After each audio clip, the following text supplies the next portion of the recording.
ministrando uma série de palavras. Eu acredito que nós vamos encerrar hoje falando sobre unidade. Amém? Fala comigo, unidade. Mas eu falei para os irmãos, já a terceira palavra que eu estou ministrando, nós não estamos pregando uma palavra falando de unidade no sentido de que, para não ter fofoca nas reuniões de células, para não ter fofoca tem que ter maturidade, não é unidade. Não precisa da parte da unidade nessa aí. A unidade é com qual objetivo? Presta atenção. Deus diz que a palavra de Deus diz que ele se manifesta quando há... Vamos ver esse negócio aí, senão vai me derrubar. Já me conheço. A palavra de Deus diz que Deus se manifesta onde há 2 ou 3. O que nós compreendemos? O que nós entendemos? Nós entendemos que Deus se manifesta onde há unidade. Fala comigo, unidade. Você sabe, unidade é diferente de união. União é estar junto. Unidade é ser um. Amém? Estar junto é união, mas unidade é ser um. Então, a maneira como Deus quer nos ensinar, a maneira como Deus quer nos levar a crescer, nos levar a avançar, é pela unidade. A palavra de Deus, o apóstolo Paulo fala que nós devemos ter a mesma disposição mental e a mesma opinião. Isso é maravilhoso, irmãos. A mesma disposição mental e a mesma opinião. Por que Deus quer que nós tenhamos a mesma disposição mental, a mesma opinião, o mesmo modo de pensar? Por que Deus quer? Presta atenção. Ele quer para que nós possamos ser instrumentos dele para o projeto dele aqui na terra. Amém? O inimigo, ele não levanta contra a igreja com o desejo de, não, eu vou atrapalhar o churrasco deles. Por favor. Não, eu vou impedir a festinha deles. O diabo levantou para impedir a festa. Não foi isso, foi infantilidade. O que eu estou falando de algo maior. Quem está me entendendo? Eu estou falando de algo que é maior. É uma unidade para algo maior. É uma unidade para edificação da igreja. É algo espiritual. É algo que ultrapassa a questão etérea, a questão passageira, a questão terrena aqui, nossa. Aleluia. É algo maior. Nós sabemos que em primeira instância a unidade não é para nós. Embora nós façamos parte, né? Não estou desvalorizando o seu churrasco, nem a sua festa, nem o seu evento, e nem a unidade lá na sua célula, não. O que eu estou falando, o que eu estou mostrando para você é que eu estou ministrando sobre coisas maiores do que isso. Uma unidade que tem por motivo, o alvo final é fazer discípulos para Cristo. É levar o evangelho. É por isso que nós caminhamos em unidade. Fulano de tal é diferente de mim. Fulano de tal é assim, é daquele jeito. É verdade. Você consegue ver nele tudo que você tem. É verdade. Tudo que você tem, o apóstolo Paulo diz que tudo que eu tenho eu consigo ver no meu irmão. Então todos os defeitos que você vê nele, pode ter certeza absoluta, é porque você os tem de alguma maneira. A pessoa que você menos gosta é a pessoa que mais parece com você. Não fui eu que falei. E nem foi nenhum psicólogo. Foi o apóstolo Paulo. Diz que eu consigo ver no irmão aquilo que eu mesmo cometo, aquilo que eu mesmo pratico. Então, quando nós compreendemos isso, não é o meu assunto, por isso que eu não vou citar para você onde está em Romanos 2. Então, o que eu quero mostrar para você é algo diferente.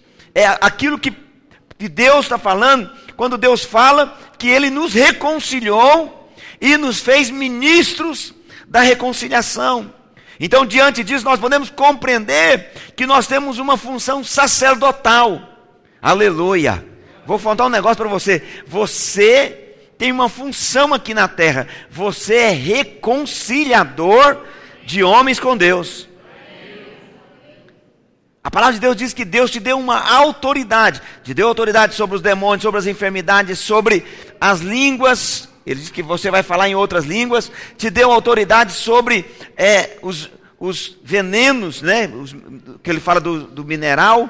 E a palavra de Deus diz que o Senhor te deu autoridade no mundo espiritual, então você tem autoridade. A palavra de Deus diz que as portas do inferno não prevalecem contra nós. O que Jesus está dizendo? Eu quero levar você a um entendimento mais profundo de tudo isso que você às vezes lê na Bíblia. Ele está dizendo que as portas do inferno não prevalecem contra a igreja, quando a igreja anda em unidade. Essas portas do inferno são as portas que estão sugando as pessoas para o inferno. Então, o Senhor está dizendo que você comanda para que essa porta pare de sugar os seus familiares para o inferno, para que eles possam ser transportados para o reino de luz. Deus te deu essa autoridade.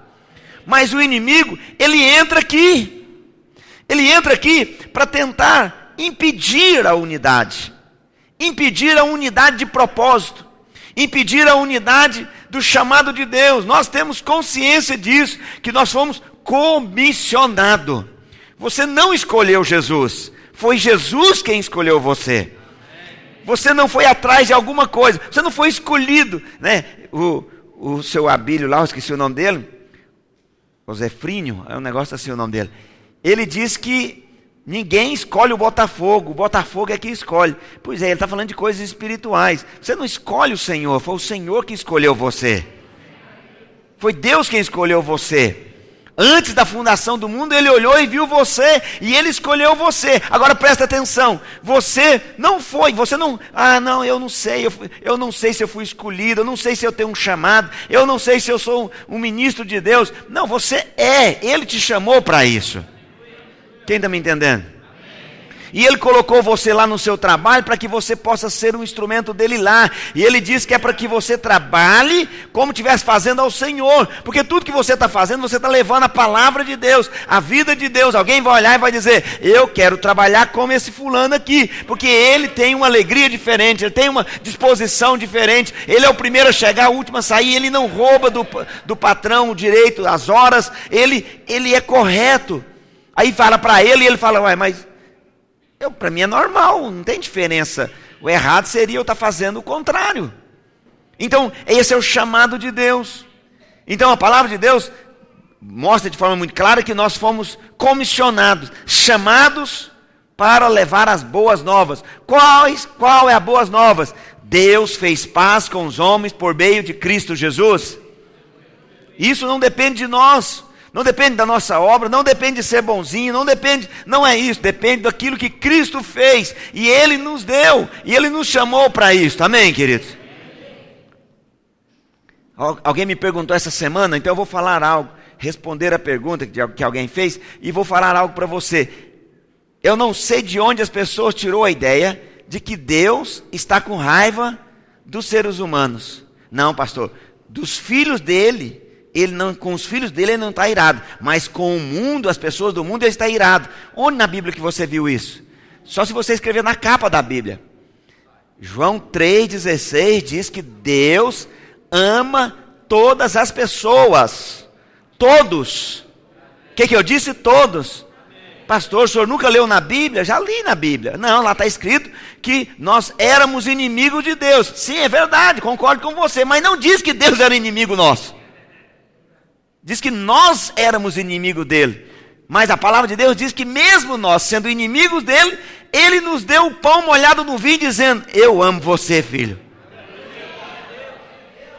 Em nenhum lugar na Bíblia diz que Deus não ama o homem, mas diz que o Deus ama o homem. Então quando você for levar o evangelho, a palavra de Deus, não diga para ele que Deus está irado com ele. Essas palavras de profecia são aqueles profetas que não têm o que fazer, e eles querem aparecer na internet, eles começam a falar essas besteiras, mas não existe isso, que Deus está irado com o homem, e Deus vai trazer juízo, não tem isso.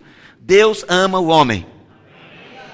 Quando estabelecer o dia do juízo, aí é outra coisa, não é agora. Agora é o tempo da graça, do amor de Deus, do cuidado de Deus, do perdão de Deus. Amém? Aleluia! Esse é o tempo da graça de Deus, é a dispensação do amor de Deus, e não é o tempo do juízo de Deus. E aí, se você quer conhecer um pouco mais da palavra de Deus, vai fazer o cursão o curso de maturidade no Espírito, e vai fazer o curso de treinamento de liderança, e você vai descobrir lá, por exemplo, que na verdade, quem vai estabelecer juízo na terra é a igreja, são os vencedores. Os vencedores é que vão julgar as nações. Os vencedores é que vão, a palavra de Deus diz, e depois no final diz que a própria igreja, juntamente com Cristo, vai derrotar Satanás. Então, esse entendimento, essa clareza é muito bom para nós, porque se nós começamos, aí nós então compreendemos que esse é o motivo pelo qual Deus nos chama para caminharmos em unidade.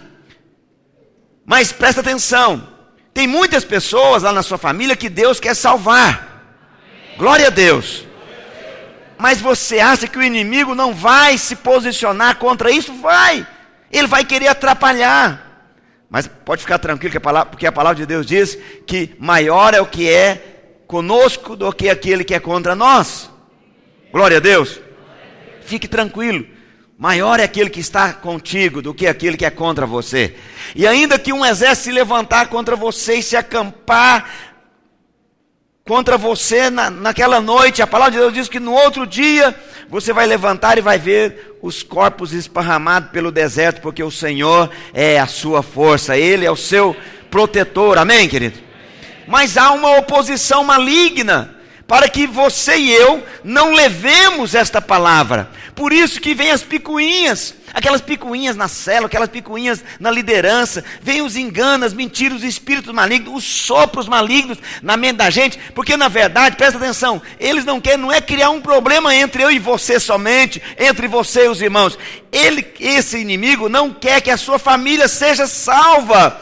Por isso ele está querendo tocar em área na sua vida, na sua alma, nos seus sentimentos, nas suas emoções. Por isso Neemias diz que tinha que tampar os muros, porque enquanto o templo fala do Espírito Santo, do nosso Espírito, os muros falam da ação de Deus na nossa alma, a maneira de Deus agir. Porque a palavra de Deus diz que quem não é contra mim, Jesus diz, quem não é a favor de mim é contra mim. Quem comigo não ajunta, Jesus diz, ele está espalhando. Então não há neutralidade no mundo espiritual. No livro de Neemias nós vemos isso, e nós vemos uma guerra acontecendo, e ali fala da edificação e da restauração dos muros. E nós vimos, semana passada, ministramos, que antes de Neemias, Esdras foi um homem usado por Deus, porque Esdras restaurou o templo. E agora, depois que restaurou o templo, Deus agora quer restaurar os muros. Presta atenção, você foi salvo em Cristo Jesus. Você, como templo do Espírito Santo, foi restaurado. Agora o Senhor quer restaurar, Ele quer tapar as brechas na nossa alma. Os muros aqui fala das paredes da nossa alma. E restaurar os muros fala de restaurar a nossa mente passiva, as nossas emoções enfermas, a nossa alma ferida, os nossos desejos permissivos. Qual é o alvo de Deus? Por que Deus quer fazer isso, pastor? Deus quer fazer isso para que você e eu estejamos sarados, resolvidos. E esta resolução na alma vai nos fazer a ter disposição e nos envolver nesta obra da edificação da igreja, do grande comissionamento de Marcos 16, de Mateus 28. Como eu falei para você, em Neemias, nós vemos as estratégias do diabo para tentar impedir. E você vai ver que essas estratégias são as mesmas estratégias que ele usa até hoje. E são as mesmas, são 6 espíritos malignos que procuram resistir à edificação da obra. Procurou resistir naquela época e procura resistir hoje. Você vai perceber, por exemplo, que o espírito, às vezes o espírito maligno dele se opõe e você começa a achar que é pessoa, se é gente. Não, é por causa disso. Não, foi por causa do meu líder. Não, foi por causa do que falaram, que deixaram de falar. Mas não é. Por trás daquilo há um espírito maligno. Há uma voz maligna. Há um sopro maligno para te impedir. Presta atenção. Ele quer impedir 2 coisas. Primeiro, ele quer impedir você de crescer. E segundo, ele quer impedir que a sua família seja salva.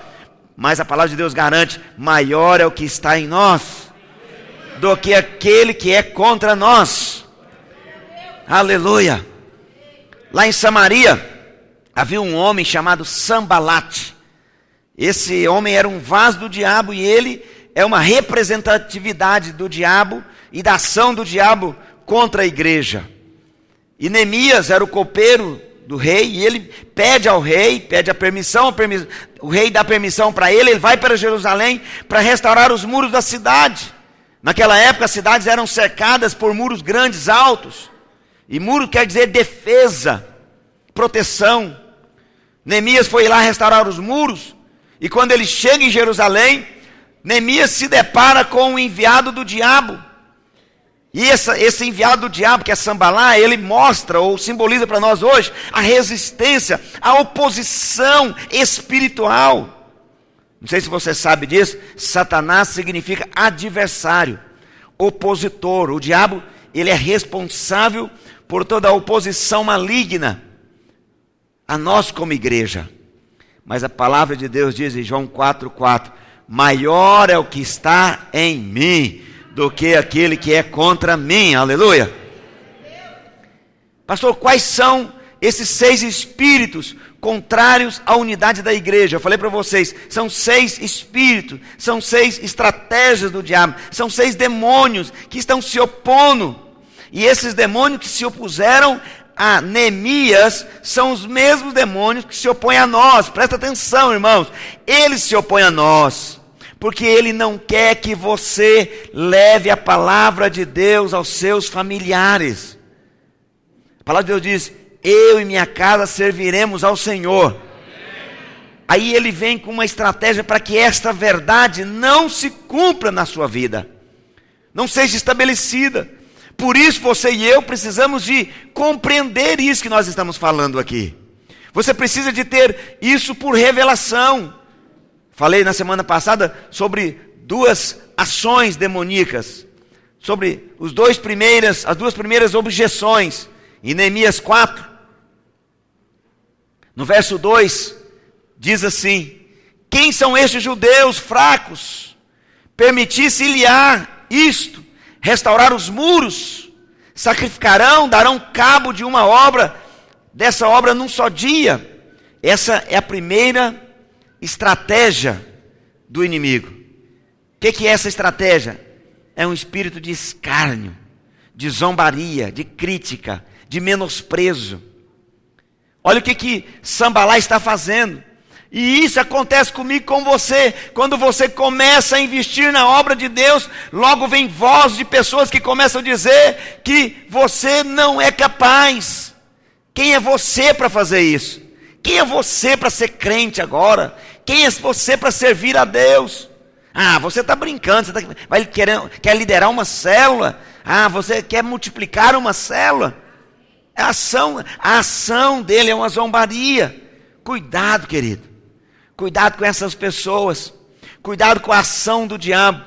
Já falei para você que a estratégia do diabo é o seguinte: normalmente ele não fala na segunda pessoa. Ele não fala você. Ele fala eu não consigo. Ele lança uma mentira. Nós chamamos isso de pensamentos relâmpagos. Paulo não chama isso de pensamento relâmpago. Paulo chama isso de dardos inflamados do maligno. Setas malignas que são inflamadas, jogadas para cima e caem na cabeça das pessoas. E eles então não usam a água viva para apagar o fogo. E aí ele começa a acreditar. E quando vem essa crítica, então nós começamos a desanimar, a enfraquecer. Nós vimos isso semana passada. Mas nós somos o povo de Deus, chamados para a boa obra. Amém, querido? Diga: eu faço parte de um exército poderoso. E esse exército anda em unidade. Amém, queridos? Esta é a maneira que Neemias usou para vencer esse ataque. Falou para que eles se mantivessem em unidade, com presteza, com atenção. Depois nós vimos no verso 8 de Neemias 4, olha o que está escrito: ajuntaram-se todos de comum acordo para virem atacar em Jerusalém.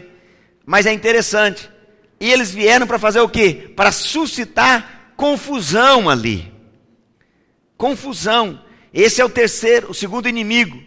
O inimigo que vem para trazer confusão. um espírito de confusão. É outra ação demoníaca que vem para se opor. Vou repetir várias vezes aqui. A oposição, essa ação de oposição do inimigo é para impedir que os seus familiares sejam salvos em 2017.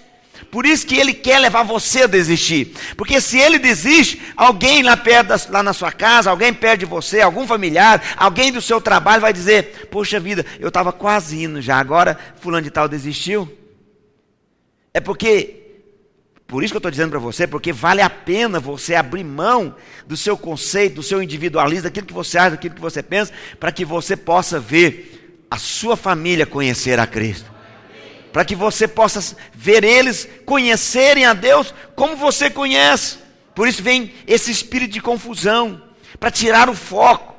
Quantas vezes o inimigo diz através desse espírito de confusão na nossa mente, ele fala que a primeira coisa é a zombaria, e o segundo é a confusão. E aí começa a falar que você está se esforçando demais, você está se desgastando demais na obra de Deus. Como assim?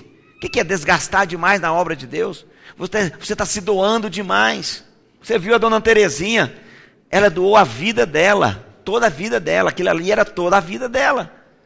E isso aí as pessoas às vezes aplaudem, mas aqui a palavra de Deus diz, e outra coisa, o Senhor Jesus diz que ele não somente suou gota de sangue, ou não somente derramou um pouco de sangue, mas a Bíblia Sagrada diz que ele derramou todo o seu sangue, ele deu toda a sua vida por nós. Mas aí vem um espírito de confusão.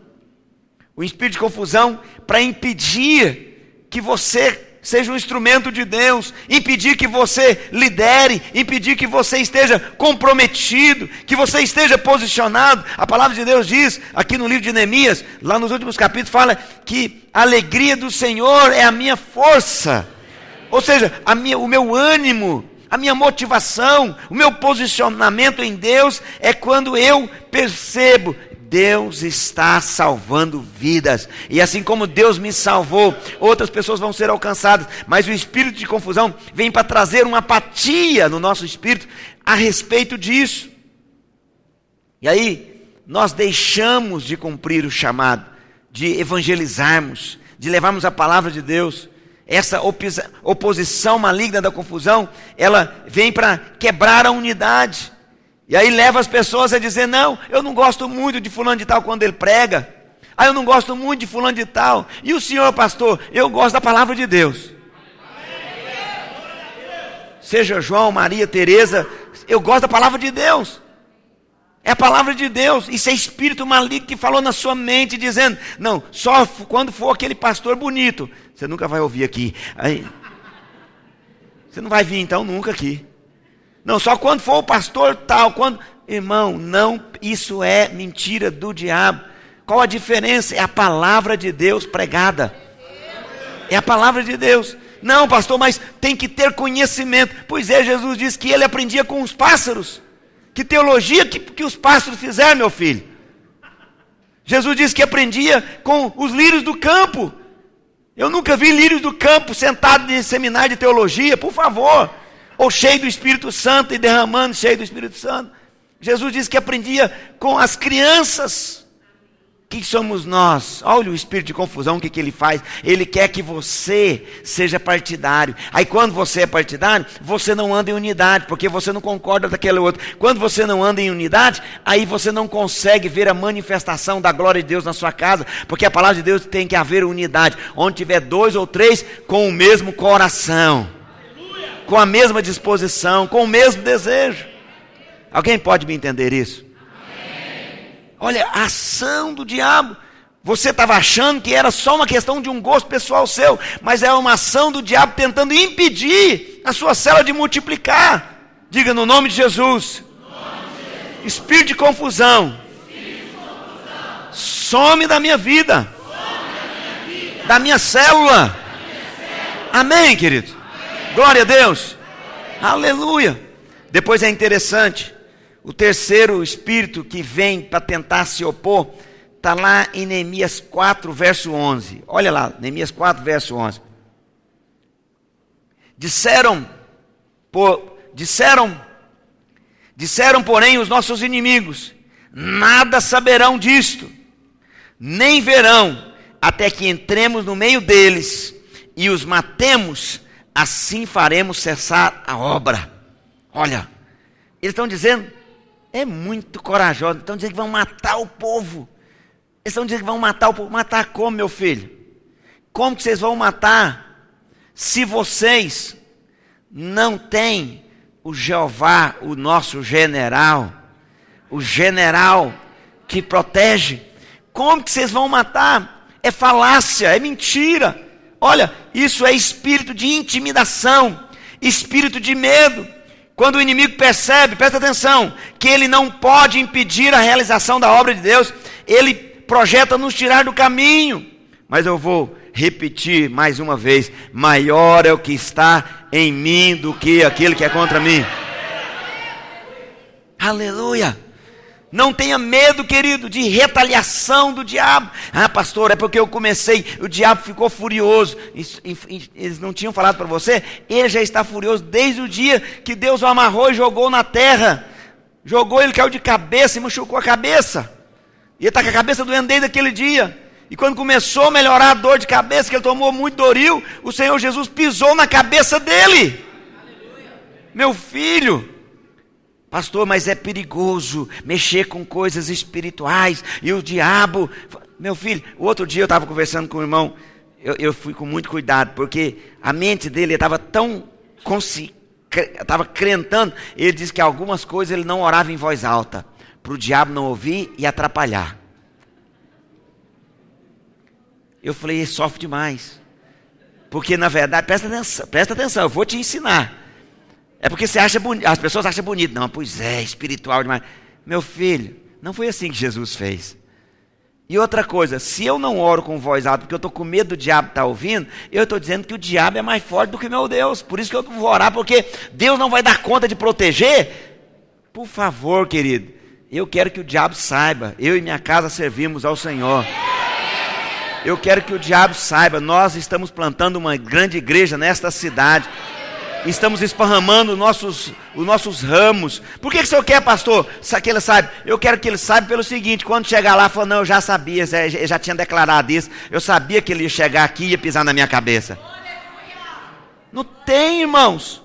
Não, pastor, porque expulsou um demônio lá e agora eu estou com medo de retaliação. Não, é porque outro dia a menina falou, engravidou, falou, acho que eu não posso ficar porque pode vir retaliação na minha criança. Meu filho, esse seu filho está guardado pelo sangue de Jesus. Maior é o que está em nós. Aleluia. Ah, irmãos, não tenha medo disso. Não tenha medo da intimidação. Salmo 46, não precisa de abrir, lá declara que o Deus de Jacó é o nosso refúgio, é a nossa fortaleza, e lá diz que Ele é socorro bem presente na hora da tribulação, na hora da dificuldade, Ele está presente. Aleluia, glória a Deus. É bom demais servir a Deus, né? Maravilhoso, porque Ele está em todos os lugares. Eu não preciso falar, ó Deus, vem aqui agora. Eu falo, já estou aqui do seu lado, você não está vendo não, meu filho? No nosso caso, ele nem está do nosso lado, ele está dentro de nós. Paulo diz que ele está dentro de nós, dizendo, você é filho amado de Deus, você é filha amada de Deus, você é xodózinho de Cristo. Ele está o tempo todo falando, ele está nos consolando. A palavra consolar é nos fortalecer, é nos fundamentar. Salmo 91, querido, nos garante que aquele que habita no esconderijo do Altíssimo, ele descansa à sombra do Deus todo onipotente. Salmo 34, verso 7 diz que o anjo do Senhor se acampa ao redor daqueles que o buscam, daqueles que o temem. Meu irmão, você teme ao Senhor, Ele se acampa ao seu redor. Você nunca parou para pensar, por que o leão não fez nada com Daniel? Eu preciso de aplicar curiosidade em você, igual eu fico pensando nessas coisas. Por que o leão não comeu Daniel? Por que o leão não destruiu ele? Presta atenção, vou ensinar para você. O leão, por que o leão não fez nada? Eu não lembro quantos dias que ele ficou sem comer, mas ficou muitos dias sem comer para que pudesse jogar Daniel. Jogou Daniel. No outro dia de manhã, o rei chegou. O rei sabia que ele estava lá e chamou Daniel. Falou, estou aqui, rei, estou aqui, Senhor. por que o leão não fez nada com ele? Eu vou explicar para você. Leão só tem medo de duas coisas. Alguém pode me ajudar? Do leão rei e de fogo.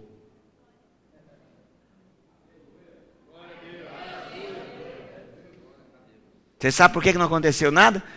Porque um leão incendiado ficou entre Daniel e ficou no meio de Daniel e os leões. Será que aqueles leões ficaram gemendo a noite inteira de medo? A noite inteira de medo, tremendo de medo a noite inteira.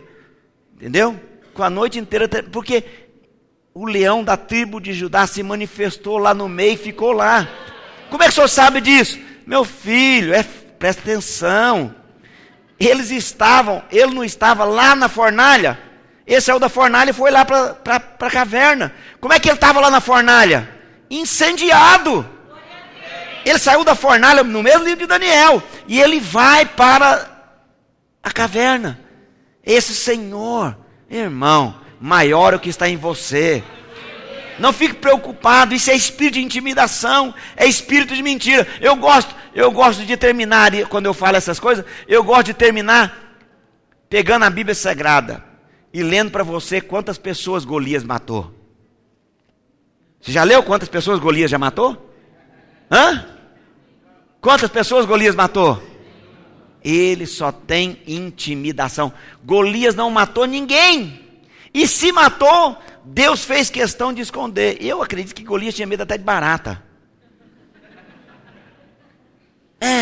Só tinha tamanho, só tinha falácia. Davi fala para Golias, Davi fala lá no templo. Quando ele chega no templo, alguém fala assim: só tem essa espada, a espada do gigante, a espada de Golias. O que Davi fala? Não, essa espada não é dele não. Essa espada é minha. Por que Davi fala isso? Davi está dizendo o seguinte: ele não mata ninguém, ele é mentiroso, ele só tem falácia, ele só tem conversa, ele não tem arma, a arma é minha. Presta atenção, o inimigo não tem arma, você tem arma.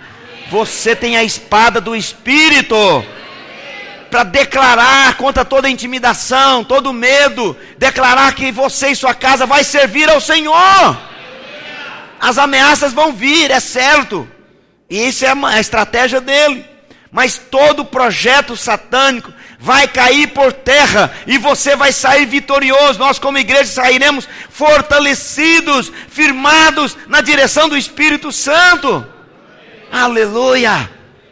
Nós vivemos tempo de guerra, é verdade, guerra espiritual. Mas deixa eu falar um negócio para você: a vitória já foi garantida na cruz do Calvário. Nós ganhamos almas, nós saqueamos o inferno e nós povoamos o céu sem medo, sem intimidação, para a glória do nome de Jesus. Aleluia! Aí vem o quarto espírito de oposição à unidade, lá no livro de Neemias, no capítulo 6, verso 1 e verso 2. Olha lá: tendo ouvido Sambalate, Tobias, Gesem, apareceu mais um, o arábio, e o resto dos inimigos, que eu tinha edificado o muro, e que nele já não havia brecha nenhuma, ainda que até este tempo não tinha posto as portas dos portais. Verso 2: Sambalá e Gesem mandaram dizer-me: vem, encontremo-nos nas aldeias, no vale de Ono. Porém, intentavam fazer-me mal. O que é isso, pastor? Espírito de engano.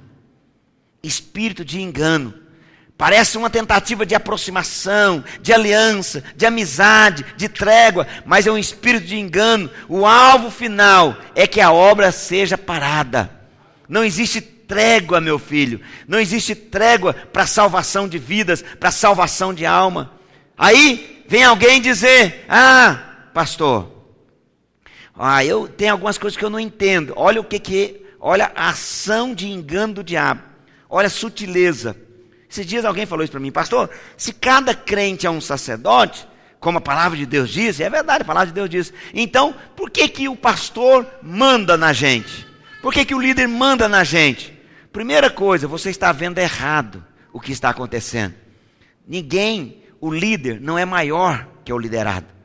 Eu não sei de onde se tirou que o líder está acima. O líder não está acima, Jesus não está acima.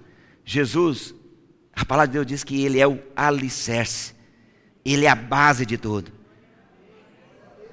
Jesus diz que aquele que serve é menor do que é servido. O líder é o que serve, é o menor. É o que está embaixo servindo os que estão em cima, que estão dando alimento. É o que dá alimento, é o que cuida.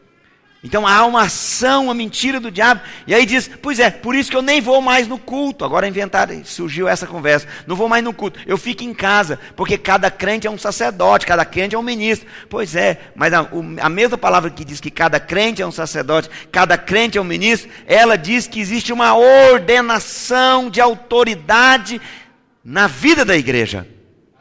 Por que há uma ordenação de autoridade na vida da igreja? Porque a igreja ela é terrena. Como todas as outras coisas. A igreja, ela está agindo na terra. Presta atenção.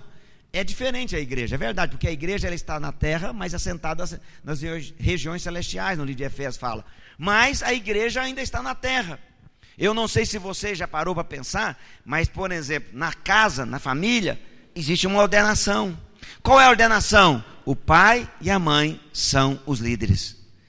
São os cabeças. É isso que a palavra de Deus diz.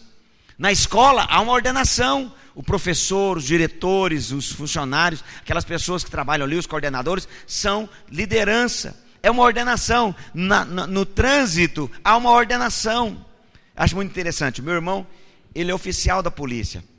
E às vezes eu saio com ele. Estamos andando lá no centro de Goiânia, e aí ele dá peitada numa pessoa no meio da rua, na calçada. Dá peitada em um, dá pancada, assim, andando e pum. Falei, que é isso, Faete? Por que? Ele falou, não, é porque quando eu estou fardado, eu esqueço que eu não estou fardado. Quando eu estou fardado, eu baixo a cabeça e vou andando, ninguém para na minha frente. Então todo mundo abre para eu passar. Ele está fardado, ele está investido de autoridade naquela hora. Então todo mundo respeita a autoridade. Ele vai passando e ele diz que abaixa a cabeça, vai andando, as pessoas vão só abrindo. E aí ele sai sem estar fardado e esquece. E eu fiquei pensando nisso, isso tem a ver conosco. Há um investimento de autoridade. Há uma linha de autoridade. Nós precisamos de compreender isso. Por que nós não vamos compreender isso? Por que nós vamos tentar inventar uma outra maneira? Teve alguém que tentou inventar uma outra maneira. E ele falou assim, não, esse negócio de ter linha de autoridade está errado. Eu vou subir lá e vou ser igual a Deus. Ele falou desse jeito. Aí o Senhor então o amarrou e o lançou do céu para que todos compreendam que há linha de autoridade no mundo espiritual. A linha de autoridade. Não tem como nós não compreendermos isso. Presta atenção, não há mover de Deus sem a ordem do exercício de autoridade. Como eu falei, todo lugar existe linhas de autoridade. E às vezes os pastores são acusados de colocar pressão sobre o povo. As pessoas reclamam que estão sobrecarregadas e dizem que a obra está cansando eles. Isso é uma mentira, irmãos. Não é a obra que nos cansa. Presta atenção, a obra não nos cansa. Deus não. Você tem coragem para pensar, porque a gente fica pensando, a gente quer separar a obra de Deus de Deus. Não tem como.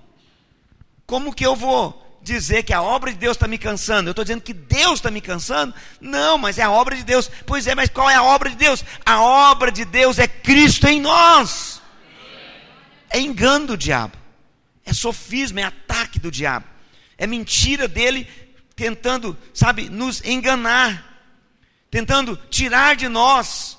Pastor, mas eu preciso de descanso. Presta atenção, na verdade, possivelmente, o descanso que você está querendo, físico, ele está muito mais relacionado a outras coisas que você faz do que a obra de Deus.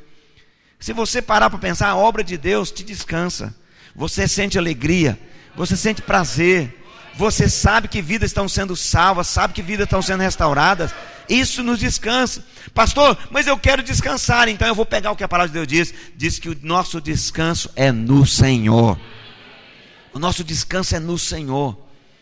Então, presta atenção, querido. Se você compreende isso, que o nosso descanso é no Senhor, você compreendeu que o diabo estava mandando a mentira dele, espírito maligno de engano, para tentar impedir você de continuar sendo o instrumento de Deus da sua família. E você sabe, você tem convicção, é verdade, Deus me chamou para isso. Eu vou descansar em ver as pessoas sendo salvas. Eu vou descansar em ver as pessoas sendo restauradas, as famílias sendo restauradas. Amém, querido? Glória a Deus. Depois vem o quinto espírito, que é o espírito de acusação e calúnia. Olha lá, Neemias 6, verso 5 até o verso 7. Espírito de acusação e calúnia. Olha lá. Então, Sambalate me enviou pela quinta vez. Alguém perguntou assim: pastor, como é que o senhor sabe que são 6 espíritos malignos? Eu vou te mostrar. Essa é a quinta vez que ele vem, e é o quinto inimigo. Percebe aí?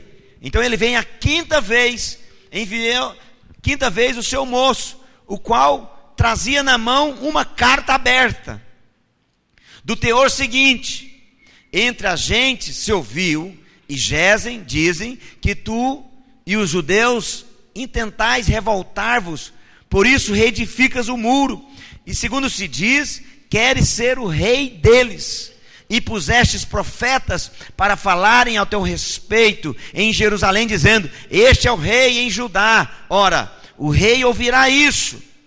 Sambalá mandou dizer para Neemias: segundo essas palavras, vem pois agora e consultemos ao rei, nós dois juntos. Olha o que ele está falando. Ele está dizendo que Neemias, na verdade, estava restaurando, não era para o Deus dele, ele estava restaurando para ele mesmo. Quem está me entendendo? Que o alvo, na verdade, que ele está dizendo, que era para ele mesmo. Olha a mentira dele, o ataque dele. E aí ele vem com esse espírito de calúnia, com esse espírito de acusação. E eu quero falar para você aqui, meu querido, presta atenção: ignore calúnia, ignore difamação, ignore. Se não tem a ver com você, não se preocupe. Se não tem a ver, pastor, mas não é fácil, pastor, mas é verdade, não é mentira, então pronto. O próprio mentiroso vai tropeçar na sua mentira. As trevas tropeçam nas suas trevas, e a luz permanece luz. Glória a Deus. Então ignore pessoas negativas, pessoas pessimistas. Não ouça quem julga pela aparência, quem só vê o lado escuro das coisas, das dificuldades. É muito problema, é muita dificuldade, é muita assolação. É o amigo da onça. Eu não conhecia a história do amigo da onça, achei muito jóia o dia que me contar. Eu não sabia que era isso, que o rapaz falou assim: eu vou caçar onça. Ele falou: você vai caçar onça? Vou. Mas o que você vai usar para caçar onça? Onça é perigoso demais, muito perigoso onça. O que você vai usar? Vou levar essa espingarda. Ah, tá. E se essa espingarda falhar?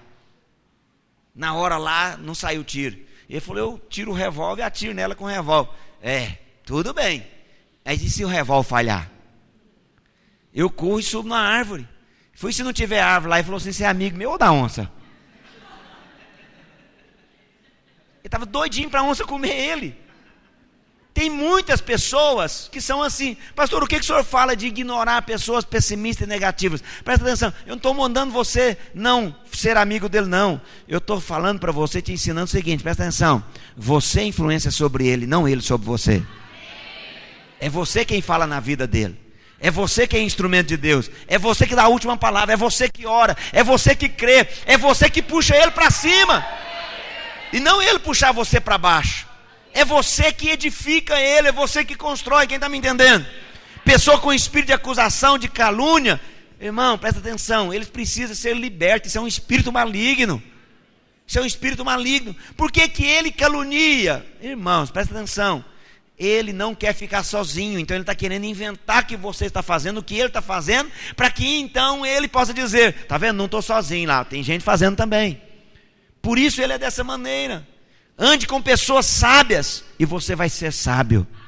Ande com pessoas otimistas e você vai se tornar otimista. Ande com pessoas espirituais e você vai se tornar espiritual. Ande com pessoas que sonham e você vai sonhar.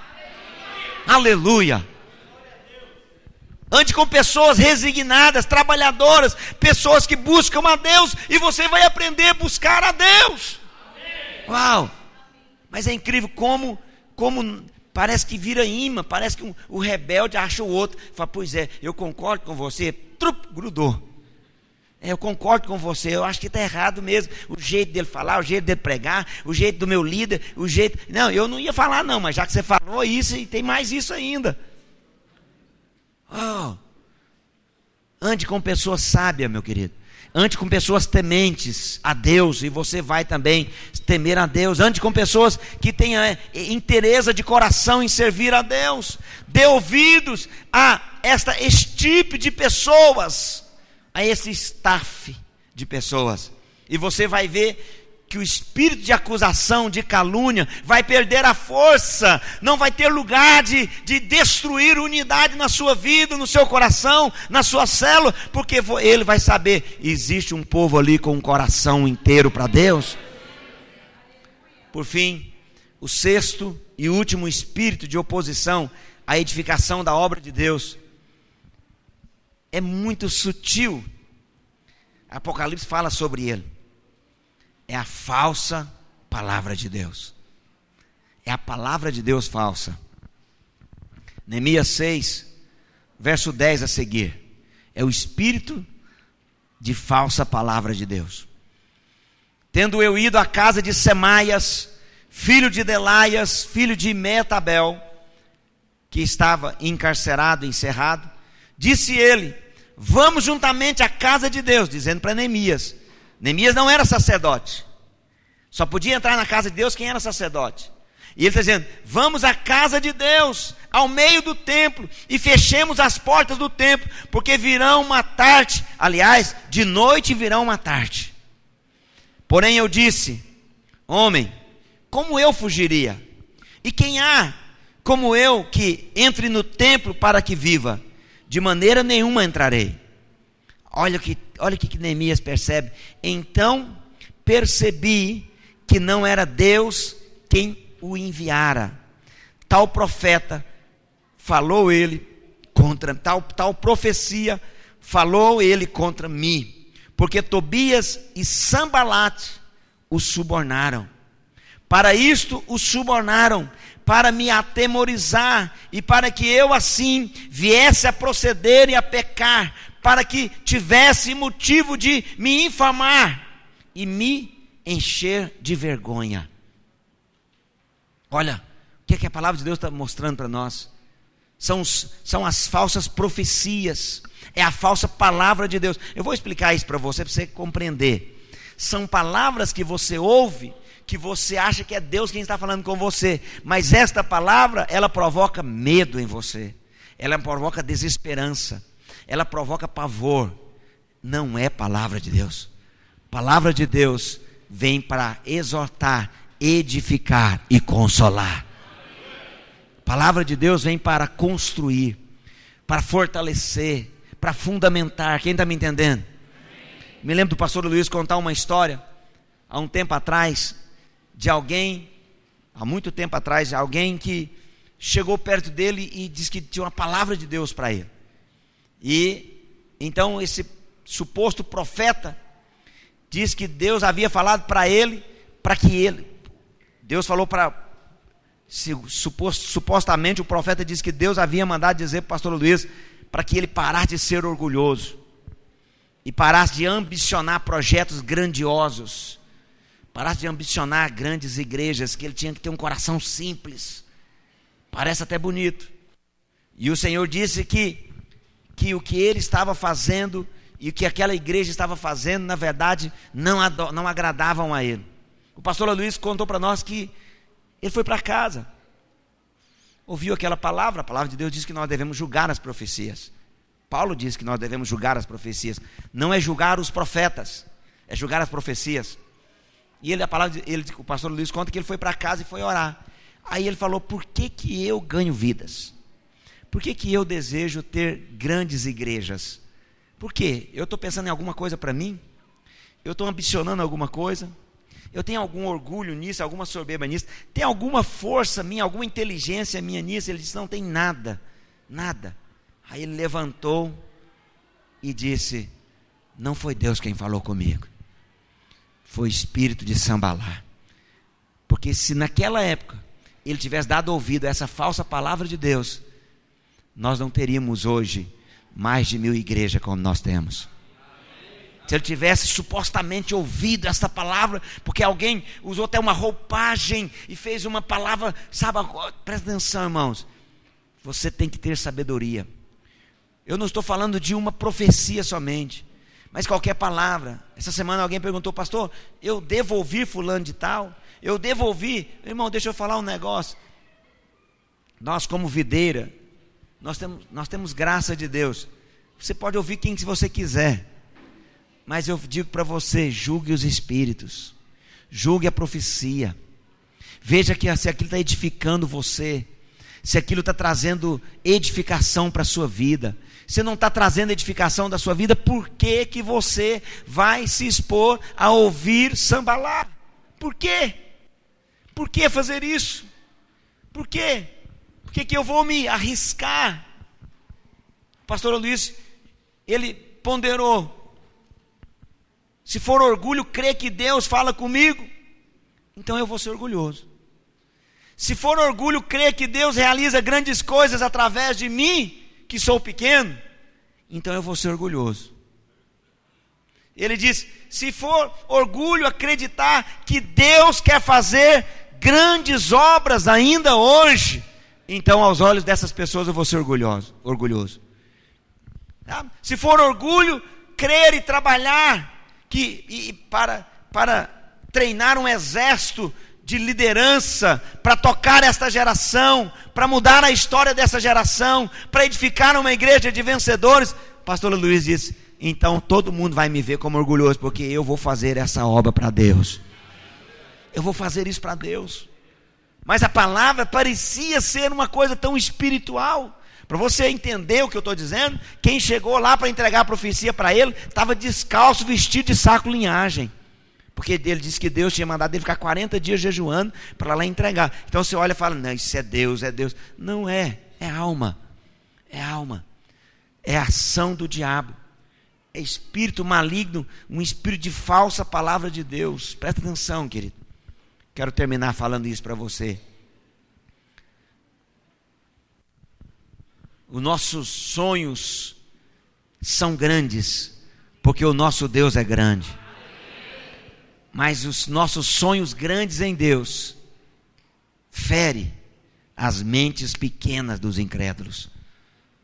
Nossos alvos grandes ferem a não percepção da grandeza de Deus, daqueles que supostamente se dizem ser tão espirituais. Aí ele então nos considera orgulhosos. A palavra de Deus garante para nós estamos em guerra. E a palavra de Deus diz que o Senhor dos Exércitos, Ele é o nosso general. E Ele tem nos incitado para compreender que Ele nos deu vitória.